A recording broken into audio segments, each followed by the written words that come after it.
Bonsoir. Bonsoir. Bonsoir David. Bonsoir à tous ceux qui nous suivent. Est-ce que vous vous portez bien? Oui. Vous arrivez à m'entendre? Bien, merci.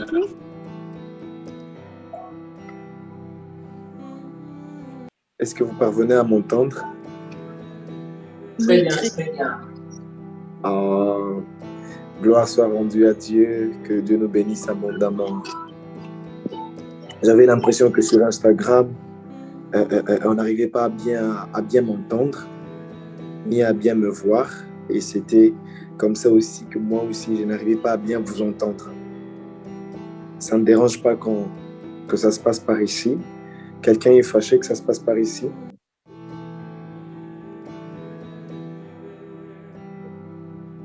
Personne n'est fâché. Avançons de Dieu. Que Dieu nous bénisse. Si j'entends ton amen, ça me ferait énormément du bien. Je dis que Dieu nous bénisse. Amen. Que Dieu te bénisse à la hauteur de ton amen. Amen. Que celui qui me donne les meilleurs des amens, que Dieu se souvienne de lui, mais pas seulement de lui, mais aussi de sa maison. La Bible déclare, gloire au Seigneur Jésus, toi et ta famille, vous serez sauvés. Je prie au nom de Dieu que ce soir, ça ne soit pas seulement une affaire de toi, mais de toi ainsi que ta famille au nom de Jésus. Au nom de Jésus. Je prie que Dieu nous bénisse. Alors très rapidement, j'aimerais que nous puissions prendre une portion d'écriture.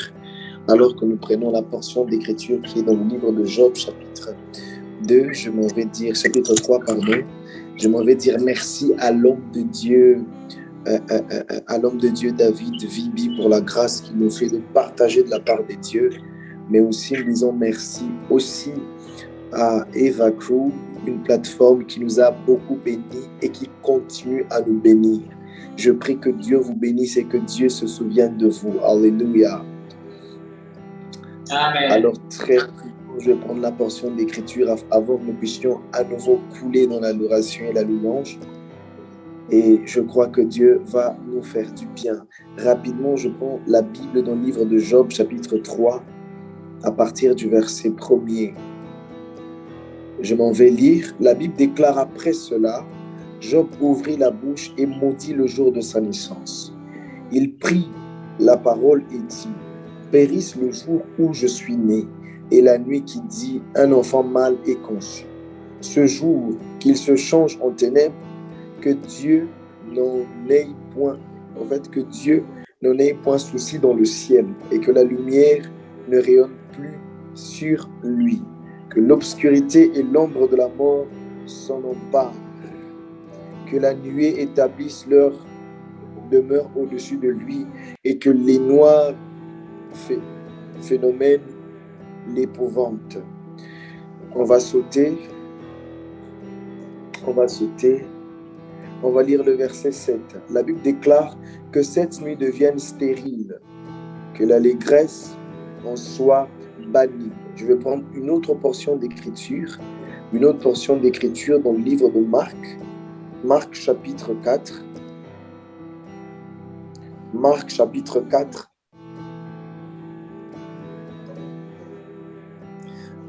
Du verset 36 au verset 41.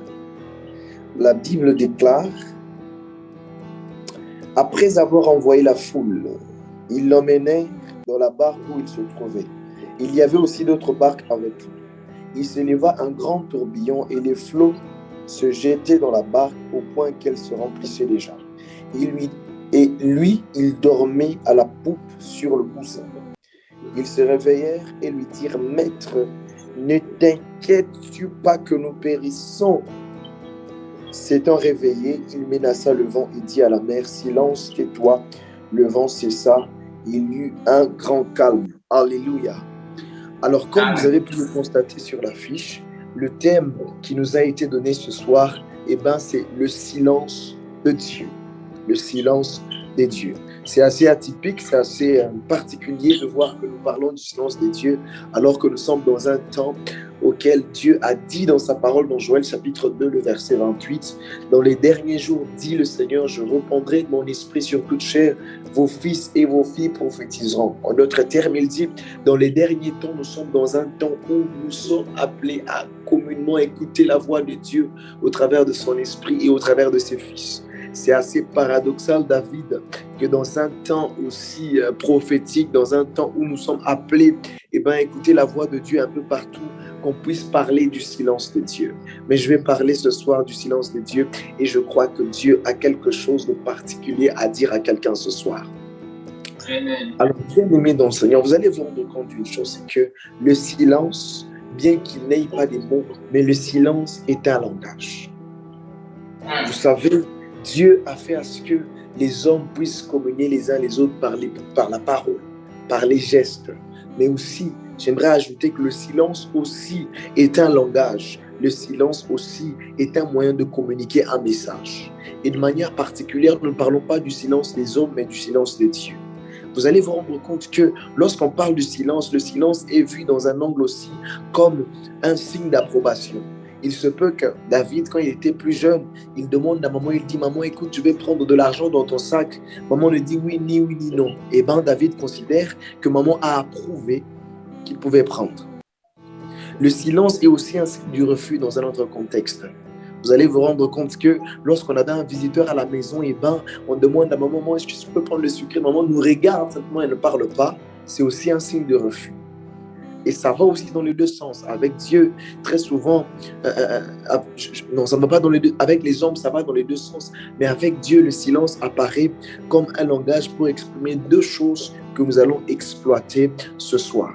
Alors, vous allez vous rendre compte que dans le livre de Job, le livre de Job est constitué au début d'une petite histoire de Job, mais un peu par la suite, vous allez vous rendre compte que le livre de Job est en train de parler de tous les discours de Job et de ses amis, ses frères ou bien ses condisciples. Vous allez vous rendre compte de quelque chose, c'est que Job traverse une situation compliquée et perplexe. Alors que la situation compliquée et perplexe est en train de venir, Dieu n'a pas prévenu Job. En d'autres termes, Dieu était dans les cieux, mais il était dans le silence. Mais regardez dans la suite, lorsque vous lisez le chapitre 2 du livre de Job, vous allez vous rendre compte que Dieu en réalité était silencieux, non pas dans les cieux, mais silencieux à l'égard de Job. Dans les cieux, la Bible est en train de dire que Dieu et Satan, Lucifer, ils étaient en train de discuter sur quoi? Sur le sort de Job.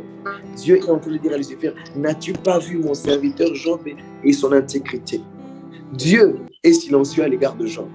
Mais Dieu n'est pas silencieux à l'égard du diable, ou même n'est pas silencieux là-haut dans les cieux. C'est-à-dire qu'il y a des fois où, lorsque nous regardons nos vies, nous regardons autour de nous, il n'y a aucune voix de Dieu.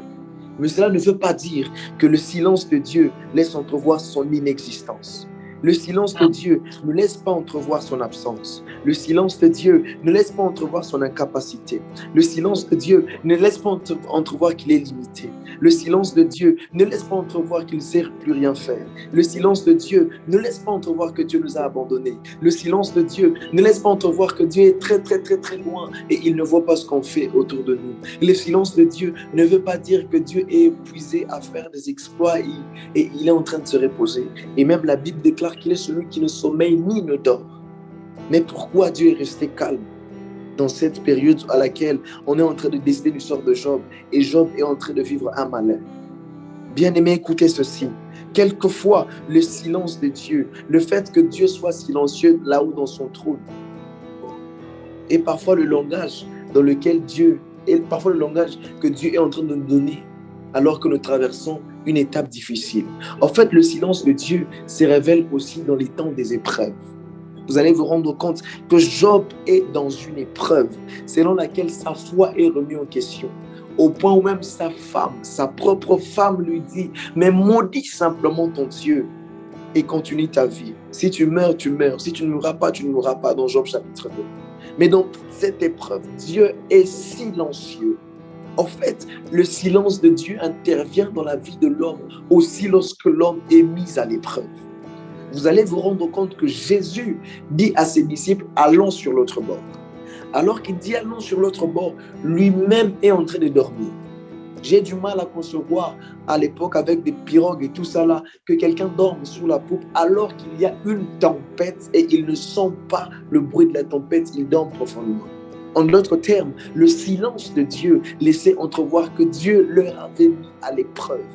La preuve que Dieu leur avait mis à l'épreuve, c'est que lorsqu'ils se réveillent, il les regarde et il dit « Homme de peu de foi ». En d'autres termes, ça c'était un examen pour voir si vous avez toujours le niveau de foi que je vous ai enseigné. Parce que lorsque vous lisez un peu plus haut, Christ est en train de parler du fait que la parole est aussi une semence qui est appelée à produire du fruit. Ainsi, le silence de Dieu est aussi le langage par lequel Dieu met quelqu'un à l'épreuve. Au point où il regarde autour de lui, il ne voit aucune directive. Mais pourtant, il y a la tempête. Mais pourtant, je vis une situation catastrophique. Mais Dieu est silencieux. Le silence de Dieu se révèle aussi comme un moment auquel Dieu est en train de mettre quelqu'un à l'examen. Frères et sœurs, vous allez vous rendre compte que pendant les moments difficiles, parfois, ou même très souvent, il arrive que ça soit difficile d'écouter Dieu. Tu vas te rendre compte que, alors que tu es soumis à la tentation, tu regardes à gauche et à droite, aucune voix audible de Dieu. Parfois, c'est alors qu'un membre de la famille est sérieusement malade, tu regardes à gauche et à droite, aucune voix audible de Dieu, aucune vision, aucun signe, aucun songe. Mais quelquefois, le silence de Dieu vient apparaître lorsque Dieu met quelqu'un à l'épreuve. Je parle du silence de Dieu comme Dieu qui vient faire à ce que quelqu'un soit mis à l'épreuve. Le silence de Dieu ne devrait jamais te pousser à croire à l'inexistence de Dieu. Le silence de Dieu ne devrait jamais te pousser à croire à l'incapacité de Dieu. Le silence de Dieu ne devrait jamais te pousser à croire au fait que Dieu soit aveugle par rapport à ta situation. Le silence de Dieu ne veut pas toujours dire que Dieu n'en a rien à faire de ton problème, de ta situation tragique. Le silence de Dieu se révèle aussi lorsque Dieu te met à l'épreuve. Mais regardez ce qui est en train de se passer. Dans le livre de Job, Dieu est silencieux. Silencieux par rapport à cette épreuve. Silencieux par rapport à tout ce qu'il traverse. Dans le livre de Marc, Jésus-Christ est en train de dormir. Mais j'aime l'attitude de Job. Et même j'aime l'attitude des apôtres. Vous savez, il arrive de temps comme Job auquel nous sommes dans un temps tragique auquel c'est le silence total et total de Dieu. Mais face au silence de Dieu, la femme de Job a fait une proposition à Job. Elle a dit, alors que nous sommes en train de traverser cette épreuve difficile, c'est simple, maudis seulement ton Dieu et après tu mourras. Job est dans une situation compliquée. Job traverse un temps perplexe. Job regarde autour de lui. On parle de Job qui était même atteint d'une maladie à laquelle il sentait mauvais dans Job chapitre 2. Job est en train de regarder à gauche et à droite, aucune issue. Job regarde autour de lui, rien à faire. Ça sent la mort, ça sent le désespoir. Sa femme l'incite même face à ce silence total de Dieu. Maudit Dieu. Mais j'aime l'attitude de Job. Job dit, tout ce que j'avais provenait de l'Éternel. En d'autres termes, il est en train de faire une louange à Dieu. Est-ce que quelqu'un est en train de m'entendre? Job, alors qu'il traverse une situation perplexe, alors qu'il vit le silence de Dieu, il fait une louange à Dieu. Il dit à Dieu, c'est lui, l'Éternel a donné, l'Éternel a repris. Donc il est en train de dire à Dieu, Seigneur, tout ce que j'avais, c'est le fruit de tes œuvres. Or, la louange, avant d'être un cantique, la louange, c'est le fait de dire ce que Dieu fait. Dans le silence de Dieu, lorsque nous rappelons à Dieu ce qu'il fait, il se peut que le chapitre 2 de nos vies soit un moment de malheur. Mais après la louange, le chapitre 42 de nos vies va se changer en moment de témoignage. Je ne sais pas à qui je suis en train de parler, mais j'ai comme l'impression que je parle à quelqu'un qui traverse une situation tragique, auquel Dieu est en train de lui mettre à l'épreuve. un silence complet. Je suis en train d'exhorter à cette personne face à ce silence. Ne sois pas comme la femme de Job, mais sois comme Job, qui fait une louange à Dieu. Raison pour laquelle des lives et des zooms comme ceci sont des zooms auxquels nous sommes en train de louer et d'adorer Dieu, même au travers des réseaux sociaux. En fait, nous oublions un peu les situations tragiques que nous traversons. En fait, nous oublions un peu ce silence apparent de Dieu. Nous sommes en train d'adresser à Dieu une louange et une adoration, de sorte à ce que nous sommes en train de provoquer l'action de Dieu. Oh, je prie au nom de Jésus que le chapitre 2 de quelqu'un soit un chapitre de louange, afin que le chapitre 42 soit un chapitre de témoignage. La Bible est en train de dire que dans le chapitre 42, Dieu bénit Job au point de lui donner ce qu'il n'avait pas autrefois. Je prie que ta louange, pendant que Dieu est apparemment silencieux, que ta louange puisse provoquer un mouvement au ciel, de sorte à ce que Dieu puisse te donner des bénédictions qui vont te faire oublier le moment de son silence. Oh mon Dieu, j'ai envie de dire à quelqu'un que le moment de silence peut être un moment auquel tu regardes et tu dis, je n'ai aucune issue autour de moi, mais le moment où Dieu va se décider de parler après que tu l'aies adoré, soit que ça soit un moment où ça sera un moment auquel tu vas oublier tous ces moments tragiques. Mon Dieu, je ne sais pas à qui je suis en train de parler. Je dis le silence de Dieu, quelquefois, il n'est qu'un silence apparent qui nous met à l'épreuve, qui doit nous pousser ou nous inciter à lui adresser une louange. Et la louange des dieux bouge toujours le trône des dieux. N'a-t-il pas dit dans les Saintes Écritures qu'il est celui qui est ou qui habite au milieu de la louange de son peuple? Je prie Dieu ce soir que de par la louange d'un homme, que le silence de Dieu puisse bouger, afin que Dieu puisse parler et accorder à un homme un témoignage qui lui fera oublier le moment perplexe ou le moment de misère. Bien-aimés, rendez-vous compte d'une chose, avant même que l'humanité puisse exister, la Bible déclare au commencement, Dieu créa les cieux et la terre. La terre était informe et vide, tout ce que vous savez dans la suite. En fait, avant que Dieu puisse dire que la terre soit, il y avait un moment de silence. C'est-à-dire que les moments de silence de Dieu se révèlent aussi comme des moments auxquels Dieu veut shifter pour quitter d'une dimension à une autre. Alors que Dieu était silencieux, lorsqu'il se met à parler, on quitte la dimension à laquelle la terre était informe et vide. Nous entrons dans la dimension à laquelle la terre prend une forme et devient complet parce que Dieu a quitté la dimension du silence et est entré dans la dimension à laquelle il a commencé à parler. La Bible est en train de dire dans Samuel chapitre 3 que la parole de Dieu était rare. En d'autres termes, il y avait comme un silence total de Dieu. Mais lorsque Dieu a commencé à parler, c'était pour inaugurer une nouvelle génération. C'était pour inaugurer une nouvelle saison. C'était pour présenter un nouveau prophète. Amen. Je prie au nom de Jésus que Dieu, que le moment de silence dans la vie de Dieu, dans la vie de quelqu'un, soit un moment de transition, soit un moment de transformation, soit un moment de shift. Quand il était silencieux, la terre était en forme vide. Mais quand il a commencé à parler, la terre a pris la forme et la terre a été comblée, a été complète. Quand la parole de Dieu était rare, c'était la période des sacrificateurs. Mais quand il s'est mis à parler, un prophète Samuel est né. En fait, le silence de Dieu est aussi comme un moment auquel nous sommes dans un moment de transition. Apparemment, c'est calme, apparemment, il n'y a rien. Mais lorsqu'il se met à parler, c'est une nouvelle dimension. Mais lorsqu'il se met à parler, c'est une nouvelle saison. Mais lorsqu'il se met à parler, c'est de nouvelles choses qui sont en train d'entrer. Je dis à quelqu'un ce soir que le moment de silence de Dieu, c'est un moment auquel Dieu se prépare pour te faire entrer dans une nouvelle dimension. Je prie et je prophétise que Dieu puisse faire entrer celui qui m'écoute dans une nouvelle dimension.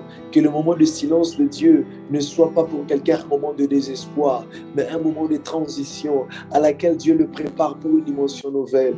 Je prie et je prophétise que Dieu puisse faire face à Eva True et que Eva True puisse entrer dans une nouvelle saison. Je prie au nom de Jésus que le silence de Dieu soit un moment révélateur, soit un moment auquel Dieu se révèle à quelqu'un, soit un moment où Dieu est en train de faire grâce à quelqu'un. Le silence des dieux, le silence des dieux, le silence des dieux, le silence de Dieu, le silence des dieux. Que Dieu puisse le faire dans la vie de quelqu'un ce soir. La personne qui me donne un bon amen, c'est celui qui reçoit cette parole. Amen. Je dis Amen. que Dieu,